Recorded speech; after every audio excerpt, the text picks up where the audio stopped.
श्री शिव महापुराण का विद्येश्वर संहिता का 11वां अध्याय शिवलिंग स्थापन।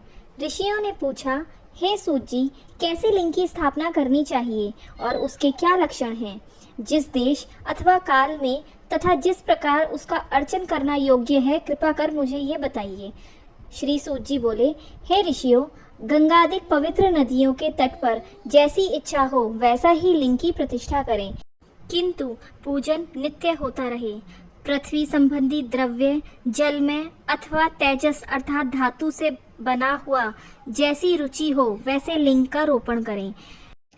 चर मूर्ति बनानी हो तो छोटी बनाएं, अचर बनानी हो तो बड़ी बनाएं। शिवजी के लक्षणों से संयुक्त सिंहासन पर मूर्ति को पधराएं। मिट्टी, पत्थर और लोहा आदि के सांचे से इन्हीं धातुओं का 12 अंगुल का लिंग उत्तम होता है। यदि इससे न्यून होगा तो न्यून फल देगा।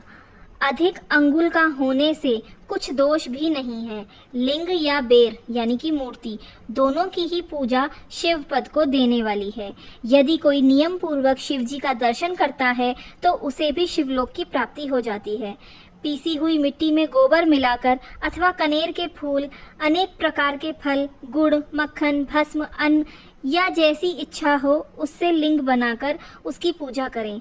कोई अंगूठे में ही शिवजी की पूजा कर लेते हैं।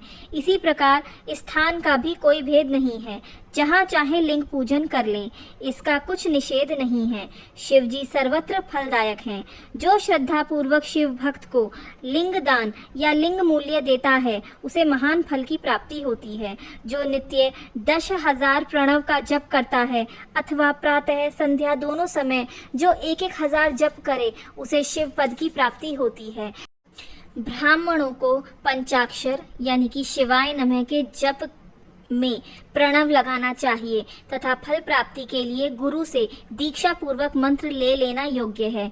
गुरु ज्ञानी होना चाहिए और उसमें भी ब्राह्मण होना योग्य है। ब्राह्मण को नभः शब्द पहले बोलना या लगाना चाहिए। अन्य वर्ण मंत्र में नमः शब्द अंत में कहें। स्त्रियां यथाविधि अंत में नमः शब्द लगाएं। ब्राह्मण की स्त्री नमः पहले लगाएं। जो इस प्रकार 5 करोड़ मंत्र जपे सदा शिव के समान हो जाए। 1, 2, 3, 4 करोड़ जपे तो ब्रह्मादिकों का पद पाए। यदि इस प्रकार जप और पूजा का क्रम चलाए तो नित्य 1-2 ब्राह्मणों को भोजन जरूर कराएं।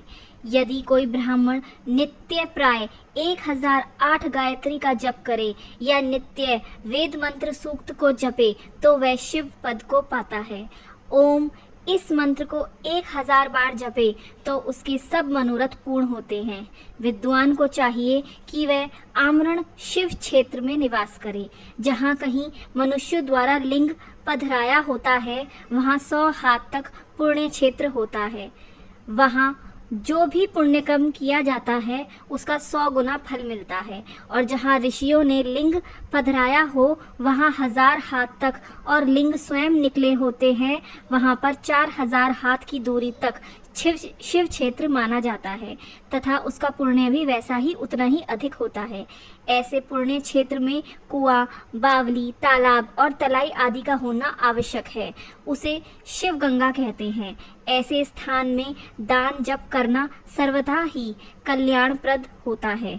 दाह, दशा, मासिक, सपिंडीकरण, वार्षिक पिंडदान यानी कि बरसी आदि शिव क्षेत्र में करने से सब पापों से मुक्ति करा देता है। शिव क्षेत्र में 7, 5, 3 या 1 रात अवश्य ही निवास करें। वर्णानुसार इसका भी उत्तम फल प्राप्त होता है।